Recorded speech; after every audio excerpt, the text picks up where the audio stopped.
Hello everyone, क्या हाल चाल है यार सभी का स्वागत है यार नेक्स्ट लेक्चर ऑफ थर्मोडायनेमिक्स में। एंड इस पर्टिकुलर वीडियो में हम लोग फर्स्ट लॉ को बहुत ज़्यादा डिटेल में जाने वाले हैं। क्वेश्चन देखेंगे यार कि किस तरीके के यार क्वेश्चन पूछे जा सकते हैं आप लोगों को, तो बहुत ज़बरदस्त यार वीडियो रहेगा। मैं पहले ही यार आप लोगों को बता चुका हूँ कि जो फर्स्ट लॉ है that is very very very important for this particular chapter, right. आपका जो यार आप थर्मोडायनेमिक्स केमिस्ट्री में भी पढ़ते हो और फिजिक्स में भी पढ़ते हो, ठीक है। तो यार आपके केमिस्ट्री में फर्स्ट लॉ ऑफ थर्मोडायनेमिक्स की काफ़ी ज़्यादा इंपॉर्टेंस है। और इस पर्टिकुलर चैप्टर की अगर इंपॉर्टेंस की बात करूँ तो this is a very important chapter. 2 question हम लोग नीट एग्जाम में एक्सपेक्ट कर सकते हैं सिर्फ और सिर्फ केमिस्ट्री से, है ना। फिजिक्स से यार अलग आएंगे, ठीक है। तो बहुत इंपॉर्टेंट है, अपने हैंड रिटन नोट्स बनाते हुए चलिए, अच्छे से पढ़ाई करते हुए चलो, ठीक है। तो चलो एक बार वापस से, तो वैसे तो यार प्रीवियस वीडियो में मैं आप लोगों को बता दिया था कि यार फर्स्ट लॉ होता क्या है और उसके अब डीप डाइव इन करना था हमें उसके अंदर, लेकिन फिर भी मैं एक बार रिवीजन आपको करा देता हूं कि यार first law of thermodynamics basically है क्या। क्या है? Law is based on conservation of energy, ठीक है। ये बेसिकली किस पे बेस्ड है? कंजर्वेशन ऑफ एनर्जी पे बेस्ड है। और मैंने क्या बोला था, जितने भी लॉज आने वाले हैं थर्मोडायनेमिक्स में उनके कोई सर पाँव नहीं है, उनका कोई डेरिवेशन नहीं है, वो सारे के सारे प्रैक्टिकल लॉज है कि हाँ यार ऐसा पाया जाता है, ठीक है। तो आपका फर्स्ट लॉ ऑफ थर्मोडायनेमिक्स क्या बोलता है कि जो एनर्जी है उसे आप ना ही बना सकते हो ना ही डिस्ट्रॉय कर सकते हो, but can be transformed from one form to another. बस एक फॉर्म से दूसरे फॉर्म में आप उसे ट्रांसफॉर्म कर सकते हो, that's it.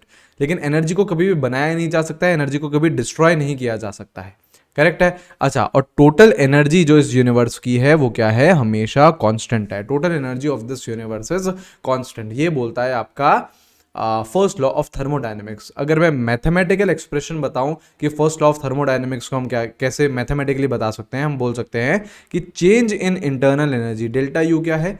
Change in internal energy that would be equals to Q plus W. मतलब आप इंटरनल एनर्जी में चेंज सिर्फ और सिर्फ 2 तरीकों से कर सकते हो। कैसे कर सकते हो? या तो आप इसकी हीट एनर्जी कम ज़्यादा कर दो, या फिर उस पर आप वर्क डन कर दो, या उससे काम करवा दो।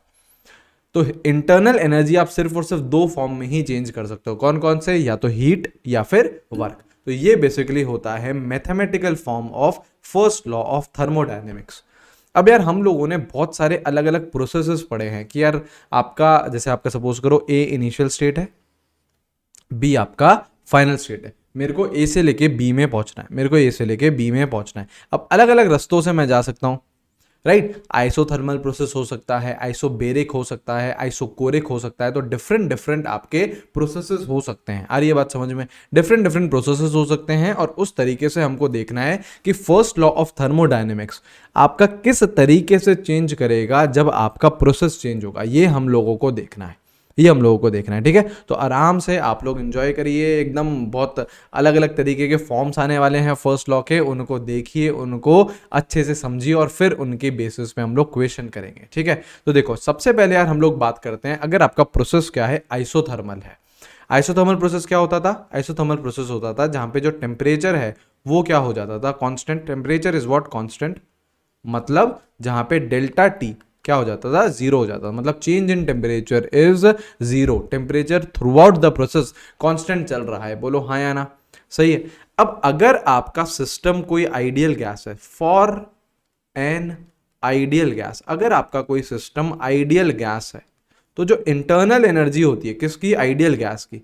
Internal energy depends on temperature.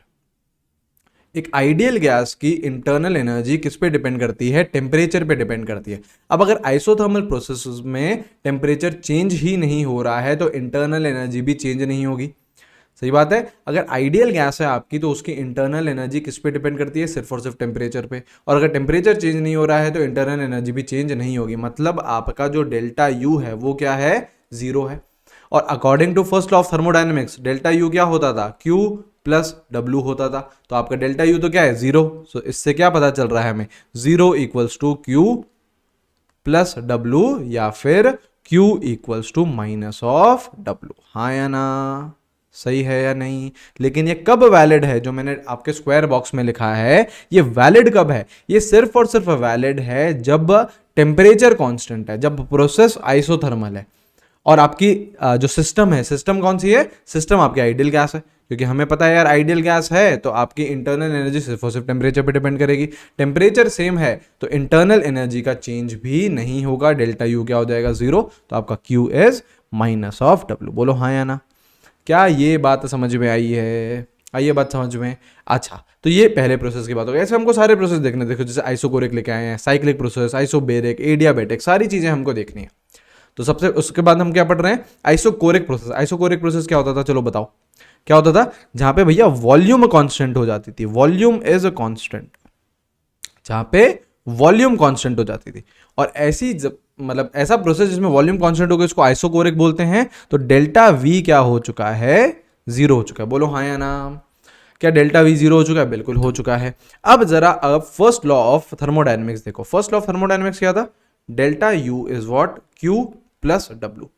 अब हमें यार थोड़ी बहुत बेसिक नॉलेज हीट की भी है और थोड़ी बहुत बेसिक नॉलेज वर्क की भी है, और ज़्यादा डिटेल में तो हम लोग नेक्स्ट वीडियो में देखेंगे कि यार हीट और डिटेल में क्या क्या हो सकती है, वर्क और डिटेल में क्या क्या हो सकता है, लेकिन हल्की फुल्की हमें नॉलेज है, हल्की फुल्की हमें नॉलेज है।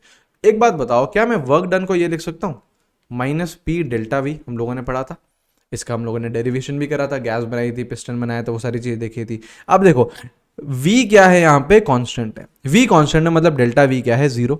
तो डेल्टा v अगर 0 है तो ये टर्म क्या हो चुका है? 0। तो क्या यहां से वर्क डन भी आप 0 बोल सकते हो? बिल्कुल, कोई काम नहीं हो रहा है, वर्क डन क्या है?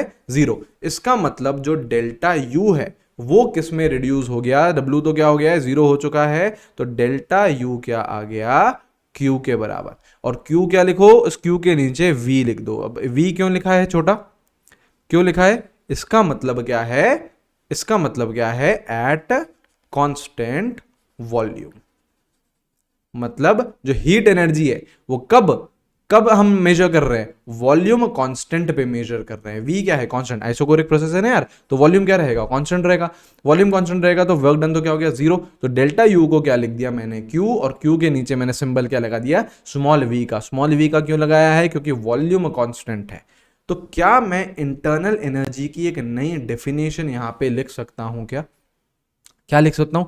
Delta U is what? Q V. तो क्या यहां से मैं ये लिख सकता हूं कि चेंज इन इंटरनल एनर्जी, मतलब डेल्टा यू की बात हो रही है, change in internal energy is equal to heat released या फिर एब्जॉर्ब्ड। क्योंकि देखो जो आपका Q है वो पॉजिटिव भी हो सकता है, नेगेटिव भी हो सकता है, मतलब हीट रिलीज भी हो सकती है, हीट एब्जॉर्ब भी हो सकती है। Change in internal energy is equal to heat released और एब्जॉर्ब्ड एट कांस्टेंट वॉल्यूम। भैया ये लिखना ना भूलना, एट कांस्टेंट वॉल्यूम, क्योंकि कांस्टेंट वॉल्यूम पे ही आपका वर्क डन क्या हो जाएगा? 0 हो जाएगा।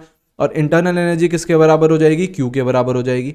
तो internal energy, change in internal energy क्या आ रहा है? It is equal to basically heat released और एब्जॉर्ब एट कांस्टेंट वॉल्यूम। क्या यार कांस्टेंट वॉल्यूम पे कितनी हीट रिलीज हो रही है या कितनी हीट एब्जॉर्ब की जा रही है, उसको बोला जा रहा है चेंज इन इंटरनल एनर्जी। बताओ ये समझ में आया या नहीं आया? बिल्कुल, यहां तक चीजें क्लियर है भैया? दिस इज वेरी इंपॉर्टेंट, जिसको मैंने इसमें डब्बे में मार्क कर रहा हूँ, जिसको टिक कर रहा हूँ मैं, ये बहुत इंपॉर्टेंट है क्योंकि आगे जाके मैं इसी को ही यूज करने वाला हूँ, है ना। आपके जो क्वेश्चंस आएंगे वो इसमें हम लोग डेफिनेटली ये चीज यूज करने वाले हैं।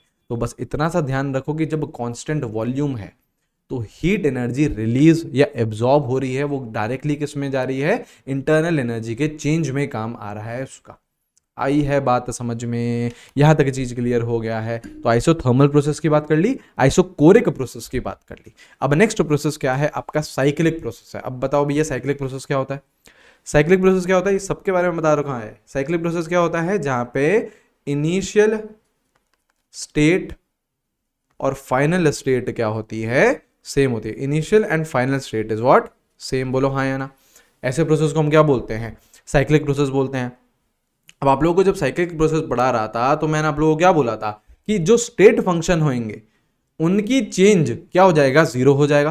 क्योंकि स्टेट फंक्शन क्या होते हैं? जो केवल और केवल इनिशियल और फाइनल स्टेट पे डिपेंड करते हैं, और इनिशियल और फाइनल स्टेट यहाँ पे क्या है? सेम है। तो यहाँ पे क्या लिख सकता हूं मैं? चेंज इन स्टेट फंक्शन वो क्या हो जाएंगे, जीरो हो जाएगा। चेंज इन स्टेट फंक्शन क्या हो जाता है, जीरो हो जाता है। अब जरा मुझे ये बताओ, पहले तो आप लोगों से ये सवाल है कि यार दो तरीके के फंक्शन हो सकते हैं, स्टेट फंक्शन और पाथ फंक्शन। पाथ फंक्शन कौन कौन से होते हैं, वर्क और हीट। सिर्फ ये दो ही आपके पाथ फंक्शन है। कौन कौन से, वर्क और हीट। इसके अलावा कुछ भी लिखा हुआ है तो वो क्या है, एक स्टेट फंक्शन है। तो इंटरनल एनर्जी वो क्या है, स्टेट फंक्शन है। इंटरनल एनर्जी क्या रहती है, जैसे आपका इंटरनल एनर्जी है, इंटरनल एनर्जी ये क्या है आपका, internal energy is a state function. और चेंज इन स्टेट फंक्शन क्या हो जाएगा, जीरो हो जाएगा साइक्लिक प्रोसेस में, क्योंकि यार इनिशियल और फाइनल स्टेट तो क्या है, सेम है ना यार।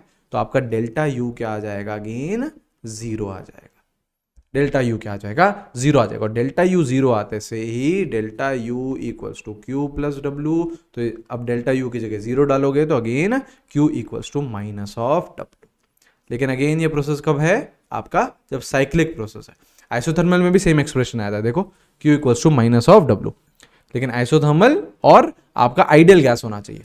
यहाँ पे आपका कोई सा भी सिस्टम हो, लेकिन अगर साइक्लिक प्रोसेस है, इनिशियल से जहां से स्टार्ट करा घूम फिर के वहीं पे ही आ चुका है, इनिशियल और फाइनल स्टेट अगर सेम है तो डेल्टा यू जीरो हो जाएगा, Q would be equals to minus of W. बोलो हाँ या ना, क्या ये बात समझ में आई है, करेक्ट। अब आ जाओ आप लोग आइसोबेरिक प्रोसेस में। क्या होता है आइसोबेरिक प्रोसेस, आइसोबेरिक प्रोसेस वो होता है जहां पे प्रेशर इज कांस्टेंट, कि भैया प्रेशर चेंज नहीं कर रहे आप। जब एक स्टेट से दूसरी स्टेट जा रहे हो तो प्रेशर क्या रख रहे हो, सेम प्रेशर सेम रख रहे हो, तो डेल्टा पी क्या हो गया, जीरो आ गया। मतलब चेंज इन प्रेशर क्या हो रहा है, जीरो। चेंज इन प्रेशर क्या आ रहा है, जीरो आ रहा है। अब इसका आप लोग डेरिवेशन देखिए, यहाँ पे एक डेरिवेशन आने वाला है, यहाँ पे एक नई क्वांटिटी को इंट्रोड्यूस करने वाला हूं मैं, है ना। ध्यान से समझना, अच्छे से समझना, ठीक है। अब देखो हमको पता है कि यार फर्स्ट लॉ ऑफ थर्मोडायनेमिक्स अगर मैं लगाऊं तो फर्स्ट लॉ ऑफ थर्मोडायनेमिक्स से मैं क्या बोल सकता हूं, delta U equals to Q plus W. इतना बोल सकता हूं, बिल्कुल बोल सकता हूं।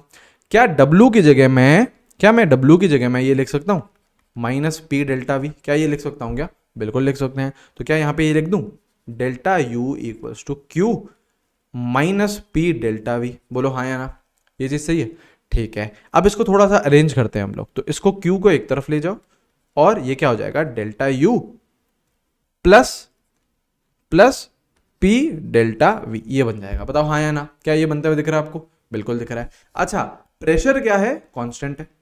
हम लोग कौन सा प्रोसेस पढ़ रहे हैं, आइसोबेरिक प्रोसेस पढ़ रहे हैं। प्रेशर क्या है, कांस्टेंट। तो क्या इस क्यू को मैं क्यू पी बोल दूं, जैसे मैंने पिछले वाले केस में क्यू वी बोला था। क्यू वी क्यों बोला था, क्योंकि वहां पे वॉल्यूम कांस्टेंट थी, तो मतलब हीट रिलीज्ड और एब्जॉर्ब्ड एट कांस्टेंट वॉल्यूम। यहां पे क्या है, प्रेशर कांस्टेंट है। प्रेशर कांस्टेंट है तो इसको मैं क्या बोल सकता हूं, हीट रिलीज्ड या फिर एब्जॉर्ब्ड। रिलीज भी हो सकती है या फिर एब्जॉर्ब भी हो सकती है एट कांस्टेंट प्रेशर। बोलो हाँ या ना। जब प्रेशर कांस्टेंट है, जो भी हीट रिलीज है एब्जॉर्ब हो रही है, उसको मैं क्या बोल रहा हूँ, क्यू पी बोल रहा हूँ। अच्छा डेल्टा यू को मैं क्या लिख सकता हूँ, क्या मैं आपका डेल्टा यू को ये लिख सकता हूँ, आपका U two minus U one लिख सकता हूँ। मतलब final minus initial, final internal energy minus initial internal energy. क्या मैं ये लिख सकता हूँ, बिल्कुल लिख सकता हूँ। क्या पी डेल्टा वी को, क्या मैं ये लिख सकता हूँ, P इंटू डेल्टा वी को क्या लिख सकता हूँ, V2 माइनस V1। क्या ये सब लिख सकता हूँ मैं, बिल्कुल लिख सकता हूँ। यहाँ तक तो कोई भी समस्या नहीं होनी चाहिए। और Q को मैंने क्या कर दिया है, QP कर दिया है, क्योंकि हीट रिलीज और एब्जॉर्ब्ड एट कांस्टेंट प्रेशर की बात हो रही है। तो इसको थोड़ा सा अरेंज करें, QP equals to delta U को लिख दो U2 माइनस U1 और इसको लिख दो P into V2 minus V1। अब देखो 2 वाले एक साथ कर दो, 1 वाले एक साथ कर दो। तो उसको ध्यान से देखो, तो ये आ रहा है U2 प्लस PV2, करेक्ट। और ये आ रहा है माइनस U1 माइनस PV1, सही है। माइनस साइन यहां से कॉमन ले लेना, तो देखो ये क्या बन रहा है, U2 plus PV2 minus sign अगर मैं कॉमन लूं तो ये बन रहा है U1 प्लस PV1। हाँ या ना, दिस इज QP। अब यहां से एक नई टर्म निकल के आ रही है। इस टर्म का नाम जरूर सुन रखा होगा आपने, इस टर्म का नाम जरूर सुन रखा होगा। देखो this is U2 plus PV2 और this is U1 plus PV1। यहां से एक नई टर्म निकल के आ रही है जिसे हम एंथैल्पी बोलते हैं, है ना, जिसे हम लोग एंथैल्पी बोलते हैं। अभी मैं प्रॉपर आपको एंथैल्पी बताऊंगा अभी क्या होती है, जिसे हम लोग H से रिप्रेजेंट करते हैं और उसे निकाल लेते कैसे हैं, U प्लस PV से। यस, तो आपका H2 क्या हो जाएगा, प्रेशर कांस्टेंट है ना, एट कांस्टेंट प्रेशर, प्रेशर क्या है, कांस्टेंट है, तो मैं अगर H2 निकालूं, फाइनल एंथैल्पी निकालूं, तो ये क्या हो जाएगा, U2 हो जाएगा। प्रेशर कांस्टेंट है तो प्रेशर को तो P ही रखो, प्रेशर चेंज नहीं हो रहा, और इसको क्या रख दो, V2 रख दो। H1 अगर मैं लिखना चाहूं, इनिशियल एंथैल्पी लिखना चाहूं, तो क्या लिखूंगा, U1 प्लस PV1। देखो दोनों में, इनिशियल में भी, H1 में भी और H2 में भी प्रेशर मैंने क्या रखा है, कांस्टेंट, क्योंकि हम कौन सा प्रोसेस पढ़ रहे हैं, आइसोबेरिक, प्रेशर क्या है, कांस्टेंट है। तो आपका जो QP आया था, देखो ये था QP, तो क्या इस टर्म को मैं H2 लिख सकता हूं, बोलो हाँ या ना, बिल्कुल लिख सकता हूं। क्या इस टर्म को मैं H1 लिख सकता हूं, बोलो हाँ या ना, बिल्कुल सही है। तो QP को क्या लिख सकता हूं, H2 माइनस H1 लिख सकता हूं। तो आपका QP क्या आ रहा है, H2 minus H1, basically QP is what, delta H। ये एक आपका नया एक्सप्रेशन। तो हम एंथैल्पी को कैसे डिफाइन कर सकते हैं, एंथैल्पी को हम कैसे डिफाइन कर सकते हैं, यहाँ पे ऐसे एक बादल बनाओ, है ना, एक थॉट आ रहा है, हमारा थॉट आता है ना, जैसे सोच रहे हैं कुछ यार भैया, है ना, वो वाला थॉट आ रहा है। तो एंथैल्पी को मैं कैसे डिफाइन कर सकता हूँ, एंथैल्पी को मैं डिफाइन कर सकता हूं कि change in enthalpy is heat released और एब्जॉर्ब्ड एट कांस्टेंट प्रेशर। आपका जो इंटरनल एनर्जी था, चेंज इन इंटरनल एनर्जी क्या आया था, हीट रिलीज्ड और absorbed at constant volume, QV। Change in enthalpy क्या आ रहा है, QP के बराबर। तो क्या लिख सकता हूं यहां पे, change in enthalpy, change in enthalpy is defined as heat released और एब्जॉर्ब्ड एट कांस्टेंट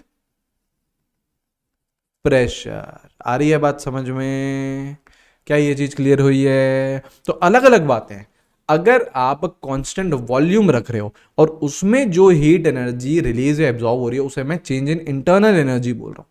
लेकिन अगर आप प्रेशर को कांस्टेंट रख रहे हो, तो उसमें हीट एनर्जी रिलीज या एब्जॉर्ब जो हो रही है, उसको मैं चेंज इन एंथैल्पी बोल रहा हूं। भैया ये एक और टर्म आ चुका है यहाँ पे। आपका थर्मोडायनेमिक्स में हम ऐसे डिफरेंट डिफरेंट टर्म्स पढ़ते हैं। सबसे पहले टर्म कौन सा है आपका, हीट और वर्क का तो यार पहले भी आपने नाम सुन रखा होगा, लेकिन सबसे पहले डिफरेंट टर्म कौन सा है, इंटरनल एनर्जी, राइट। उसके बारे में हम लोगों ने पढ़ा। फिर अब क्या आ रहा है, एंथैल्पी आ रहा है। उसके बारे में और ज्यादा मैं अभी आपको डिटेल में पढ़ाने वाला हूँ, ठीक है, और ज्यादा डिटेल में पढ़ाने वाला हूँ। इतना हम लोग समझ गए हैं कि एंथैल्पी है क्या, it is basically heat energy released और absorbed at constant pressure. QP के बराबर है आपकी चेंज इन एंथैल्पी। करेक्ट है, यहां तक कोई भी समस्या नहीं होनी चाहिए, यहां तक कोई भी समस्या नहीं होनी चाहिए।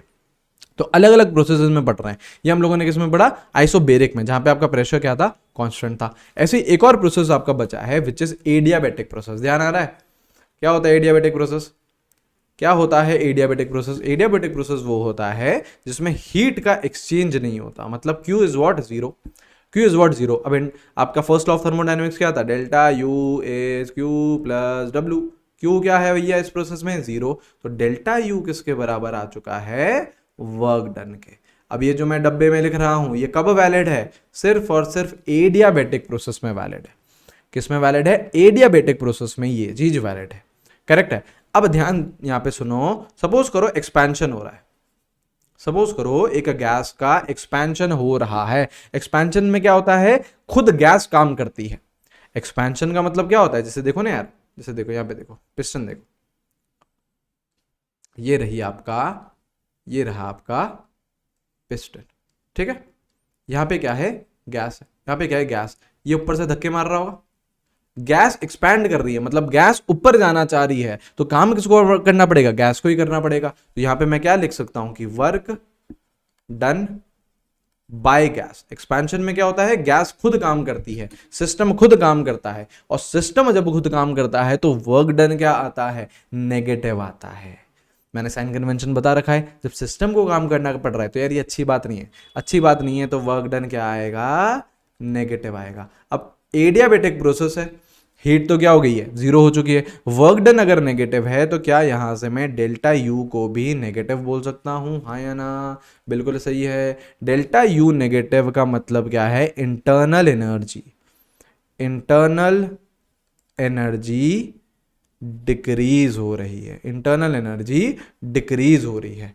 और अगर इंटरनल एनर्जी डिक्रीज होएगी तो टेम्परेचर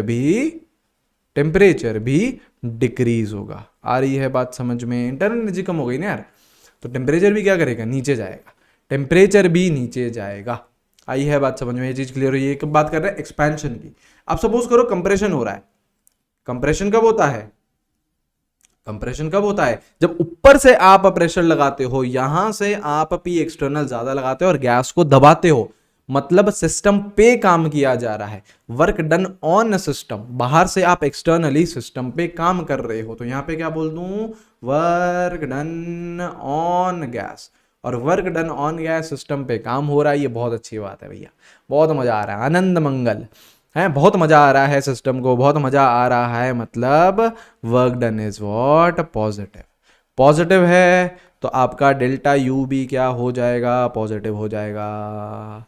इंटरनल एनर्जी क्या कर रही है, इंक्रीज कर रही है, internal energy increase, internal energy increase कर रही है। क्या ये बात समझ में आई है?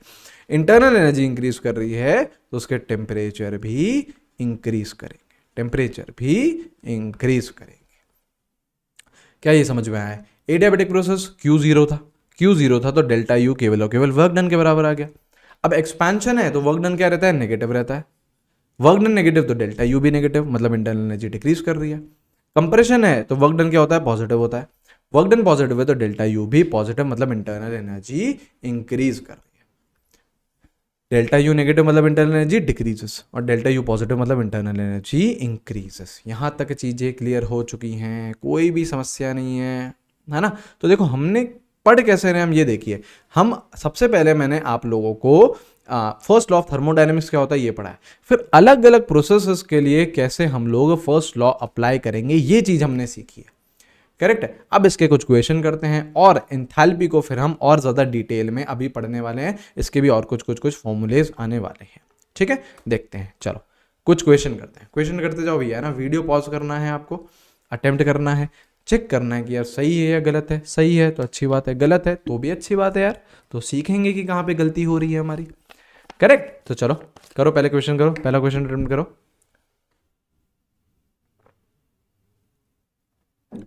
क्या बोल रहा है, a system absorbs 10 kilojoule of heat and does 4 kilojoule of work, the internal energy of change in system is. चलो बहुत आसान से क्वेश्चन है ना, ज़्यादा डिफिकल्ट कोई क्वेश्चन बनते नहीं है इस पर। सिस्टम एब्जॉर्ब्स हीट है ना, क्यू। अब सिस्टम जब एब्जॉर्ब करता है हीट तो ये अच्छी बात है सिस्टम के लिए, बिल्कुल। मैंने आपको क्या सिखाया है, सिस्टम अगर हीट सिस्टम को मिल रही है तो ये बहुत अच्छी बात है। अच्छी बात है तो मतलब पॉजिटिव, तो क्यू कितना हो गया, +10 किलोजूल। भैया साइन कन्वेंशन बहुत इंपॉर्टेंट है, साइन कन्वेंशन बहुत इंपॉर्टेंट है, उसके साथ ही हम वैल्यूज रखेंगे हमारे फॉर्मूले में। तो क्यू क्या आ रहा है, +10 किलोजूल। वर्क क्या आ रहा है, and does 4 kilojoule of work, मतलब यार जो आपका सिस्टम है ना उसको काम करना पड़ रहा है, कितना, 4 किलोजूल ऑफ वर्क। अब यार सिस्टम काम करता हुआ अच्छा लगेगा क्या, नहीं, बिल्कुल भी अच्छा नहीं लगेगा, मतलब -4 किलोजूल। तो -4 किलोजूल, ये माइनस आपको खुद सोचना है, किसके बेसिस पे, साइन कन्वेंशन के बेसिस पे, कि यार सिस्टम काम कर रहा है, ये तो गलत बात हो रही है। अब इंटरनल एनर्जी क्या होता है, Q + W। Q क्या है, 10 + 10, ठीक है, प्लस, और W क्या है, -4। तो आपका इंटरनल एनर्जी क्या आ रही है, +6 किलोजूल। तो इंटरनल एनर्जी पॉजिटिव आ रही है, इंटरनल एनर्जी पॉजिटिव आ रही है, इसका मतलब वो इंक्रीज कर रही है।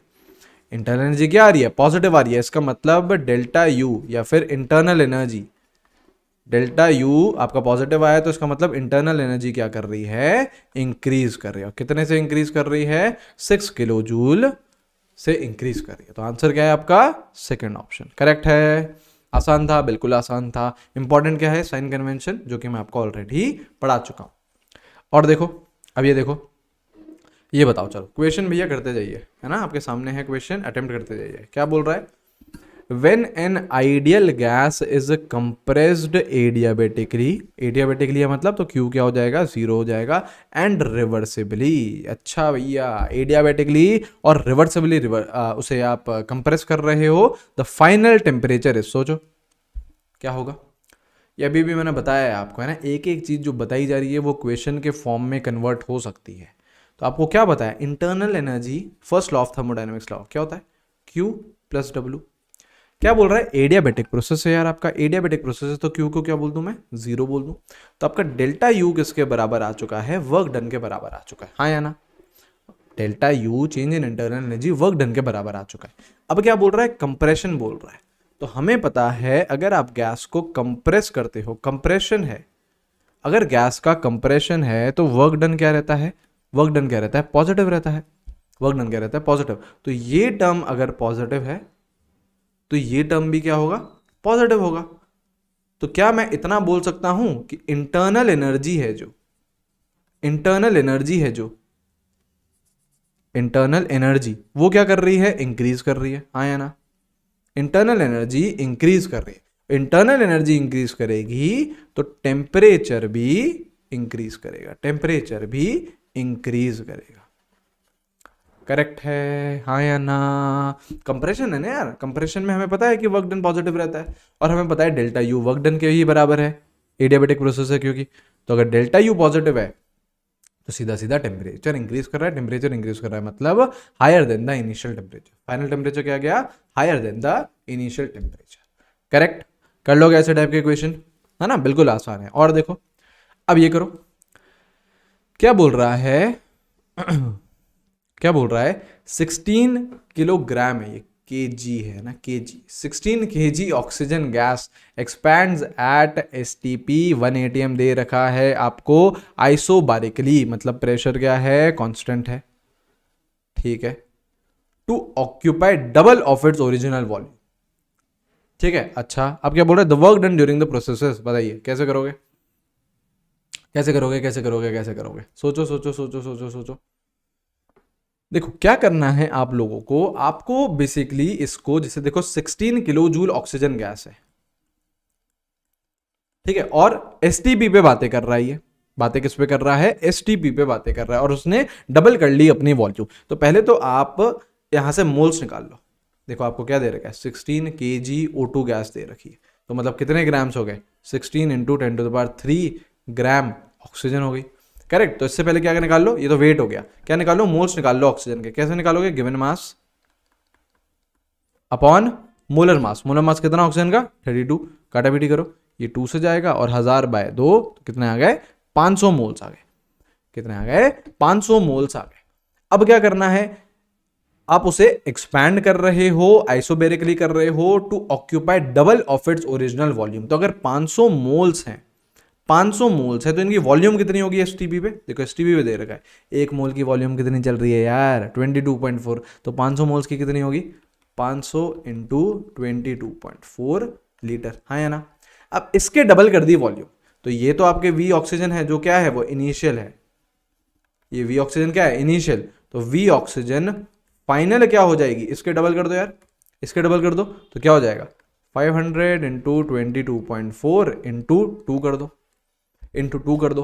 अब आपको क्या निकालना है, वर्क डन निकालना है, तो वर्क डन हमें पता है क्या होता है, माइनस पी डेल्टा वी कर दो, माइनस बी डेल्टा वी कर दो। तो देखो पी क्या है, देखो प्रेशर दे रखा है 1 atm, प्रेशर दे रखा है 1 atm, इसे रख दो 1, इसे रख दो 1, और अब आपको डेल्टा वी निकालना है, तो डेल्टा वी क्या है, V final minus V initial, तो वी फाइनल कितना है, देखो ये है आपका 500 into 22.4 into 2 minus 500 into 22.4, correct. तो इसको सॉल्व करोगे तो ये क्या आएगा, -1 इंटू 500 इंटू 22.4।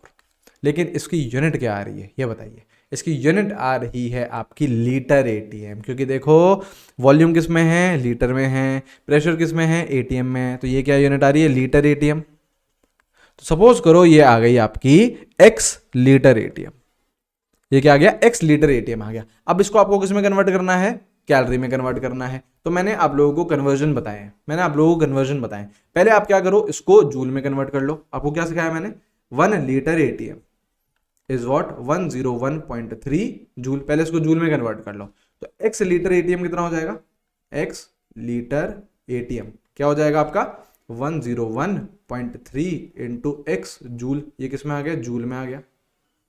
अब जूल से किस में कन्वर्ट करोगे, कैलोरी में कन्वर्ट करोगे, जूल से कैलोरी में कन्वर्ट करोगे, देयरफॉर इन कैलोरीज, तो ये क्या आ जाएगा आपका 101.3 इंटू एक्स डिवाइड कर देना अप्रोक्सीमेटली 4.2 से, तो ये क्या आ जाएगी आपकी calorie.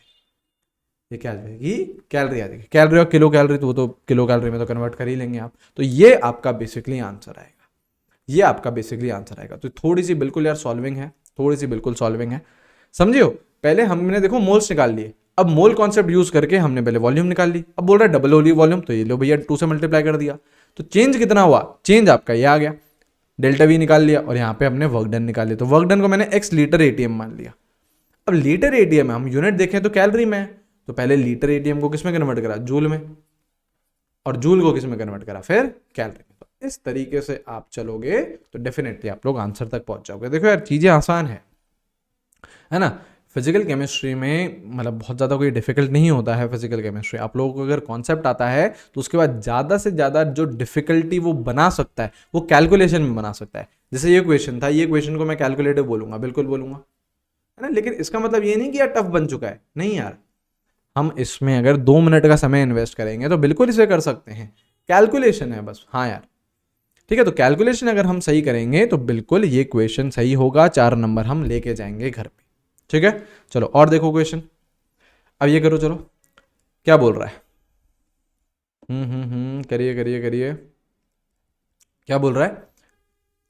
1 mole of an non ideal gas undergoes a change of state of इतना टू इतना, ठीक है, with a change in internal energy of 30 litre ATM. The change in enthalpy on the process is, देखो अभी enthalpy का question आ चुका है ना। वैसे तो यार देखो मैं भी आपको एंथैल्पी पढ़ाने वाला हूँ, है ना, अभी आपको लोगों को एंथैल्पी पढ़ाने वाला हूँ, लेकिन उससे पहले ही इन्होंने क्वेश्चन दे दिया है ना। चलो कोई नहीं, करेंगे। या ऐसा करते हैं, एक बार एंथैल्पी पढ़ लेते हैं, जैसे एंथैल्पी आने ही वाली है, 1-2 क्वेश्चन और करा के मैं आपको एंथैल्पी इंट्रोड्यूस कर रहा हूँ, फिर वापस आपको इस क्वेश्चन पे लेके आता हूँ, है ना। चलो इसको एक बार थोड़ा सा माइंड में रखते हैं। पहले और क्वेश्चन देख लो, इसे देखो, ये करो। क्या बोल रहा है, different types of system are given below, A and B systems respectively. कौन से तरीके के सिस्टम है, ये बोल रहा है, बताओ सोचो। जैसे देखो बी वाले सिस्टम की अगर मैं बात करूं ना, तो देखो मैटर का भी एक्सचेंज मना कर रहा है कि भैया मैटर भी एक्सचेंज नहीं होगा, एनर्जी भी एक्सचेंज नहीं होगा। तो ऐसा सिस्टम जिसमें मैटर और एनर्जी कोई भी एक्सचेंज नहीं हो सकता है, उसको हम क्या बोलते थे, आइसोलेटेड सिस्टम। हाँ या ना, इसको हम क्या बोलते थे, आइसोलेटेड सिस्टम बोलते थे। इसको हम क्या बोलते थे, आइसोलेटेड सिस्टम बोलते थे। करेक्ट है। अच्छा अब ये देखो, जो ए टाइप का आपका सिस्टम है, जो ए टाइप का आपका सिस्टम है वो क्या है, बोल रहा है वर्क है वो बिंदास एक्सचेंज कर रहा है, कोई दिक्कत की बात नहीं है। ठीक है, हीट है वो भी बिंदास एक्सचेंज हो रही है, कोई दिक्कत की बात नहीं है। अच्छा मैटर की बात नहीं कर रहा है, मतलब मैटर एक्सचेंज नहीं हो रहा होगा, लेकिन वर्क और हीट दोनों एक्सचेंज हो रहे हैं। अब ये वर्क और हीट किसके फॉर्म्स हैं, ये भैया एनर्जी के ही तो फॉर्म्स हैं, एनर्जी की तो फॉर्म्स हैं। तो क्या बोल रहा है, एनर्जी बिंदास एक्सचेंज हो रही है, मैटर एक्सचेंज नहीं हो सकता है। ऐसा सिस्टम जहां से एनर्जी एक्सचेंज हो रही है, मैटर एक्सचेंज नहीं हो सकता, ऐसे टाइप के सिस्टम को हम क्या बोलते हैं, क्लोज्ड सिस्टम। क्या बोलते हैं, क्लोज्ड सिस्टम। तो आपका आंसर क्या है, 4th ऑप्शन, बिल्कुल करेक्ट है ये। सही है। देखो मैटर के बारे में कुछ नहीं बोल रहा है, तो मैटर एक्सचेंज नहीं हो रहा है। और कई बार बच्चे क्या कंफ्यूज हो जाते हैं, देखो यार वर्क और हीट को, वर्क और हीट क्या है, एनर्जी के फॉर्म्स ही तो हैं, दोनों ही एक्सचेंज हो रहे हैं। तो एनर्जी तो एक्सचेंज हो रही है और मैटर एक्सचेंज नहीं हो रहा, तो कैसे टाइप का सिस्टम है, क्लोज सिस्टम है। ठीक है, और ये क्या है, आइसोलेटेड सिस्टम है। ये क्या है, आइसोलेटेड सिस्टम। ठीक है, चलो अब ये करो। बोल रहा है 2 atoms of hydrogen combine to form a molecule of hydrogen gas, the energy of the H2 is. अब यार ये तो बेसिकली केमिकल बॉन्डिंग वाला क्वेश्चन आ चुका है ना। क्या बोल रहा है, क्या बोल रहा है, ये भैया हाइड्रोजन आया, ये भैया हाइड्रोजन आया, दोनों में बॉन्ड बना, तो एनर्जी का क्या होगा, H2 की एनर्जी का। तो जब भी बॉन्ड बनता है, बॉन्ड फॉर्मेशन, जब भी बॉन्ड फॉर्म होता है, bond formation is an exothermic process. Bond formation क्या होता है, एक एक्सोथर्मिक प्रोसेस होता है, हीट रिलीज होती है उससे। जब भी 2 एटम नजदीक आते हैं और उनके बीच में बॉन्ड फॉर्म होता है, तो एनर्जी क्या होती है, रिलीज होती है। एनर्जी रिलीज होती है, और एनर्जी अगर रिलीज होती है तो जो H2 मॉलिक्यूल बनेगा उसकी एनर्जी कम रहेगी एटॉमिक हाइड्रोजन से। जो आपके ये दो एटॉमिक हाइड्रोजन है इनकी एनर्जी से कम हो जाएगा, क्योंकि एनर्जी क्या हो रही है, रिलीज हो रही है, वो स्टेबिलिटी की तरफ जा रहा है, तभी तो बॉन्ड बना रहा है। बॉन्ड क्यों बना रहा है वो, ताकि वो स्टेबल हो सके, ताकि वो स्टेबल हो सके। तो इट जो आपका एनर्जी रहेगी H2 की वो क्या रहेगी, lower than that of the separate atoms. Energy क्या हो जाएगी, कम हो जाएगी, एनर्जी क्या हो जाएगी, कम हो जाएगी। करेक्ट है, कोई भी समस्या, यहाँ तक कोई भी दिक्कत नहीं है। चलो यहाँ तक अगर कोई भी दिक्कत नहीं है तो अब देखो, अब ये वाला क्वेश्चन कर लो और फिर हम लोग एंथैल्पी की तरफ आगे बढ़ेंगे। क्या बोल रहा है, इन एन अच्छा इंसुलेटेड है ये ना, इंसुलेटेड है ये, स्पेलिंग भैया गलत हो गई है। In an insulated container water is stirred with a rod to increase the temperature. ठीक है भैया, which of the following is true, क्या चीज ट्रू है ये बोली जा रही है, सोचो बताओ। एक इंसुलेटेड कंटेनर है, उसमें जो पानी है उसको घुमाया गया रॉड से to increase the temperature increase करा जा रहा है, बोल रहा है which of the following is true. अब देखो इंसुलेटेड है तो कोई भी हीट एनर्जी एक्सचेंज तो नहीं होगा, सिस्टम और सराउंडिंग के बीच में कोई भी हीट एनर्जी एक्सचेंज नहीं होगी। तो क्यू क्या आ चुका है, जीरो आ चुका है। क्यू क्या हो चुका है, जीरो आ चुका है। इंसुलेटेड है ना यार, इंसुलेटेड का मतलब ही क्या होता है कि वो हीट एक्सचेंज नहीं करने दे रहा है सिस्टम और सराउंडिंग से, मतलब जो सिस्टम की हीट है वो बाहर नहीं जा रही, जो बाहर की हीट है वो अंदर नहीं आ रही। तो क्यू क्या आ चुका है, जीरो आ चुका है। देखो मेरे को आंसर तो मिल चुका है, आंसर तो मेरे को पहला ऑप्शन दिख रहा है, क्योंकि इसी में ही क्यू जीरो दे रखा है। ठीक है, अच्छा टेम्परेचर फिर भी इंक्रीज हो रहा है भैया, हीट एक्सचेंज नहीं हो रहा है कुछ भी, लेकिन टेम्परेचर फिर भी इंक्रीज हो रहा है। तो अगर मैं इंटरनल एनर्जी की बात करूं तो it is Q plus W, है ना। तो क्यू तो क्या हो चुका है, जीरो हो चुका है। अगर टेम्परेचर चेंज हो रहा है तो इंटरनल एनर्जी भी चेंज हो रही है। इंटरनल एनर्जी चेंज हो रही है तो वो किसकी वजह से चेंज हो रही है, वर्क डन की वजह से।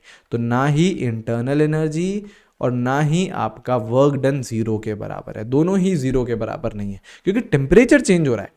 अब टेम्परेचर चेंज होने का कुछ ना कुछ तो रीजन रहेगा ना, उसका रीजन क्या है, वर्क डन। तो अगर टेम्परेचर चेंज हो रहा है तो इंटरनल एनर्जी चेंज नहीं हो रही है, सॉरी अगर टेम्परेचर चेंज हो रहा है तो इंटरनल एनर्जी भी चेंज हो रही है ना। हाँ मैं भी थोड़ा सा कंफ्यूज हो गया इसमें, नहीं देखो मैं वापस से रिपीट करता हूँ। इंसुलेटेड है तो क्यू क्या हो चुका है, जीरो हो चुका है। अब delta U is what, Q plus W, तो क्यू तो क्या कर दो, जीरो कर दो। अब बोल रहा है जब आपने रॉड घुमाई तो टेम्परेचर इंक्रीज हो गया। अब टेम्परेचर इंक्रीज होने का मतलब क्या है, इंटरनल एनर्जी भी इंक्रीज हो गई, और इंटरनल एनर्जी इंक्रीज हो गई तो ऑब्वियसली आपका चेंज क्या, जीरो नहीं हो सकता है, चेंज जीरो नहीं हो सकता, चेंज हो गई ना यार इंटरनल एनर्जी, और वर्क डन भी आपका जीरो नहीं होगा। करेक्ट, सही है। तो आपका आंसर क्या हो जाएगा, पहला ऑप्शन हो जाएगा, पहला ऑप्शन हो जाएगा। करेक्ट है। तो ऐसे तरीके के यार आपके क्वेश्चन पूछे जा सकते हैं। तो वैरायटी ऑफ क्वेश्चन को हम लोग कवर करते हुए चल रहे हैं। ठीक है, अब हम लोग इंट्रोड्यूस करते हैं आपको एंथैल्पी, है ना। किससे रिप्रेजेंट करते हैं, एच से। देखो बहुत एक रफ आइडिया तो हमने ले लिया है एंथैल्पी का। अब उस एंथैल्पी में हम लोग डीप डाउन चलने वाले हैं कि भैया ये होता क्या है, कैसे क्या इसको निकालना है, कैसे क्वेश्चंस नेक्स्ट वीडियो में हम लोग देखेंगे, लेकिन अच्छे से इसको हम लोगों को समझना है। ठीक है, देखो एंथैल्पी होता क्या है, एंथैल्पी होता है heat contained in the system measured at a constant pressure. Enthalpy की आप बातें कब करोगे, जब प्रेशर कांस्टेंट रहेगा। तो एक सिस्टम के अंदर कितनी हीट है एक कांस्टेंट प्रेशर पे, ये कौन बताता है, एंथैल्पी बताती है। एक सिस्टम के अंदर कितनी हीट है कांस्टेंट प्रेशर पे, कौन बताता है, एंथैल्पी बताता है। और enthalpy is basically sum of internal energy and pressure volume energy, PV energy. Pressure volume energy मतलब पीवी एनर्जी। तो बेसिकली एंथैल्पी को हम कैसे लिख सकते हैं, enthalpy is internal energy plus PV energy. It is basically sum of internal energy plus pressure volume energy. अच्छा, internal जैसे आपका एंथैल्पी है, स्टेट फंक्शन है या पाथ फंक्शन है, स्टेट फंक्शन। भैया पूरे थर्मोडायनेमिक्स में सिर्फ हीट और वर्क क्या है, आपके पाथ फंक्शन है, बाकी सब क्या है, स्टेट फंक्शन है। अच्छा, इंटेंसिव प्रॉपर्टी है एक्सटेंसिव प्रॉपर्टी, एक्सटेंसिव प्रॉपर्टी किस पे डिपेंड करती है, मास पे डिपेंड करती है। तो it is an extensive property. ठीक है, इंटरनल एनर्जी क्या हो गई, U प्लस पीवी हो गई। अब आपसे एक ये सवाल है कि क्या आप इंटरनल एनर्जी की एब्सोल्यूट वैल्यू निकाल सकते हो, क्या आप इंटरनल एनर्जी की एब्सोल्यूट वैल्यू निकाल सकते हो? नहीं निकाल सकते हो। तो अगर इंटरनल एनर्जी की ही एब्सोल्यूट वैल्यू नहीं निकाल सकते हो तो आप एंथैल्पी की भी एब्सोल्यूट वैल्यू नहीं निकाल पाओगे कभी भी, क्योंकि इंटरनल एनर्जी आ रहा है ना यार एंथैल्पी में। तो कभी अगर इंटरनल एनर्जी आप नहीं निकाल पा रहे एब्सोल्यूट वैल्यू तो एंथैल्पी भी नहीं निकाल पाओगे। तो हम लोग एंथैल्पी का हमेशा क्या निकालेंगे? चेंज, कि यार ए प्रोसेस से बी प्रोसेस गया तो कितना चेंज आ रहा है एंथैल्पी में, दैट वी विल कैलकुलेट। तो आपका डेल्टा एच में कैसे लिख सकता हूं? डेल्टा एच में कैसे लिख सकता हूं? एंथैल्पी फाइनल स्टेट की माइनस एंथैल्पी इनिशियल स्टेट की। ठीक है, तो अगर मैं आपका इंट्रोड्यूस करूं तो फॉर्मूले में अगर मैं डालूं तो ये क्या बन जाएगा आपका? Delta H equals to delta U plus delta of PV. हाँ या ना? आइए बात समझ में, इसी से ही हम लोग वाला क्वेश्चन भी कर सकते हैं। मैं आपको क्वेश्चन पे लेके चलूंगा वापस। सपोज करो आपका एट कांस्टेंट प्रेशर है, सपोज करो प्रेशर कांस्टेंट है, प्रेशर कांस्टेंट है तो आपका डेल्टा एच क्या बन जाएगा? Delta U plus pressure constant है तो प्रेशर को बाहर ले लो तो उसको क्या लिख दो? P delta we. चेंज क्या हो रहा है? केवल और केवल आपका वॉल्यूम चेंज हो रही है, प्रेशर क्या रख रहे हैं? कांस्टेंट रख रहे हैं। एक ये आ गया यार आपका टर्म। और अगर मान लो वॉल्यूम कांस्टेंट है, एट कांस्टेंट वॉल्यूम, तो आपको क्या लिख सकता हूं मैं? Delta H is what? Delta U plus volume को बाहर ले लो तो वी डेल्टा पी। करेक्ट है। लेकिन एंथैल्पी को हम लोग जनरली कहां पे डिफाइन करते हैं? कांस्टेंट प्रेशर पे डिफाइन करते हैं। तो मोस्ट ऑफ द केसेस में आप ये वाला ही टर्म यूज करने वाले हो, ये वाला ही टर्म यूज करने वाले हो। जैसे जो क्वेश्चन था उसमें मैं आप लोगों को लेके चलता हूं ना, आ जाओ क्वेश्चन पे लेके चलता हूं आप लोगों को। देखिए ये रहा, कहां गया? हाँ देखो क्या बोल रहा है? 1 mole of an non ideal gas undergoes a change of state. State दे रखी है 2 atm, 2 atm प्रेशर है, 3 litre 95 kelvin, to 4 atm 5 litre 245 kelvin, with a change in internal energy of 30 litre atm. The change in enthalpy in the process in a litre atm है। चलो सोचो कैसे करोगे। अभी चेंज इन एंथैल्पी सोच, change in enthalpy बोल रहा है तो क्या होगा? Delta H equals to delta U plus delta of PV. आप तो जनरल फॉर्मूला लिखो, जनरल फॉर्मूला लिखो। अब इसको क्या लिख सकता हूं मैं? देखो delta H equals to delta U plus delta PV को क्या लिख सकता हूं मैं? P two V to minus P one V one. अरे फाइनल में आपका पीवी क्या हो जाएगा? P two V two. Initial में क्या हो जाएगा? P one V one. दोनों को सब्ट्रैक्ट कर दो तो डेल्टा यू क्या है? देखो चेंज इन इंटरनल एनर्जी दे रखा है हमें, कितना दे रखा है? 30 लीटर एटीएम, तो यहां पे लिख दो 30 plus P two V two. तो फाइनल प्रेशर और फाइनल वॉल्यूम क्या है? फाइनल प्रेशर है 4 atm, फाइनल वॉल्यूम है 5 लीटर, तो 4 इंटू 5 माइनस इनिशियल 2 atm और 3 लीटर, तो ये रहा। हाँ या ना? अब कर लो यार। 30 प्लस, अब देखो ये क्या बैठ रहा है? 20, ये क्या बैठ रहा है? 6, तो देखो ये क्या बैठ रहा है आपका? 14 और 30 44। ये रेट क्या आएगी? Litre ATM. और अगर कोई बोलता नहीं भैया जूल में बताओ, जैसे इस क्वेश्चन में तो लीटर एटीएम ही बोल रहा है, तो जूल में बताना होता तो इसको 101.3 से मल्टीप्लाई कर देते, और कैलोरी में बताना होता तो ऐसे ही आप उसे कैलोरी में चेंज कर लेते जूल को। करेक्ट हुआ है? सही है। तो ऐसे तरीके के भी यार क्वेश्चन पूछे जा सकते हैं। तो ये चीज आपको जनरल फॉर्मूला ध्यान रखना है, जनरल फॉर्मूला ये चीज ध्यान रखनी है। अब आ जाओ वापस यहाँ पे, क्या था देखो कहाँ गया? हाँ ये रहा। ठीक है, तो ये तो आपका क्या हो गया? General formula. ये तो क्या हो गया आपका? General formula. अब प्रेशर सेम है, मतलब प्रेशर कांस्टेंट है या वॉल्यूम कांस्टेंट है, तो उस हिसाब से ये, और उसके में भी आप जो कांस्टेंट प्रेशर है ये वाला आप लोग ज्यादा यूज करने वाले हो फॉर्मूला। अब देखो सपोज करो हमारा जो सिस्टम है वो क्या है? आइडियल गैस है। हम ऐसा मानते हुए चलते हैं कि हमारा जो सिस्टम है वो क्या है? Ideal gas. सिस्टम क्या है? आइडियल गैस है। और एक रिएक्शन करवा देते हैं, रिएक्शन करवा देते हैं मतलब आपके जो रिएक्टेंट्स हैं वो किस में कन्वर्ट हो रहे हैं? प्रोडक्ट्स में कन्वर्ट हो रहे हैं। सही है। और आपका मैंने क्या ले लिया है? आइडियल गैस ले लिया है। करेक्ट। आइडियल गैस में भी मैं प्रेशर को और टेम्परेचर को क्या मानते हुए चल रहा हूं? कांस्टेंट मानते हुए चल रहा हूं। Pressure and temperature are what? Constant. एक रिएक्शन करा दी, रिएक्टेंट किस में कन्वर्ट हो रहे हैं? प्रोडक्ट में कन्वर्ट हो रहे हैं। क्या रिएक्टेंट को मैं इनिशियल स्टेट बोल सकता हूं क्या? हाँ या ना? क्योंकि देखो कोई सी भी अगर रिएक्शन होती है तो इनिशियली आप क्या लेके आते हो? सिर्फ और सिर्फ रिएक्टेंट्स लेके आते हो।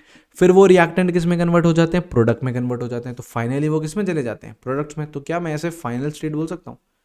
इनिशियल स्टेट क्या होती है रिएक्शन की, जब आप रिएक्टेंट लेके आ रहे हो, और फाइनल स्टेट क्या होती है जब वो रिएक्टेंट प्रोडक्ट में कन्वर्ट हो जाते हैं। तो इनिशियल स्टेट को मैंने बोल दिया रिएक्टेंट्स, फाइनल स्टेट को मैंने क्या बोल दिया, प्रोडक्ट्स। करेक्ट है। अब सपोज करो आपकी ये इनिशियल स्टेट है ना, इनिशियल स्टेट है मतलब आपके रिएक्टेंट्स की बात हो रही है। देखो एक सेकेंड है ना, हम किसकी बात कर रहे हैं, इनिशियल स्टेट।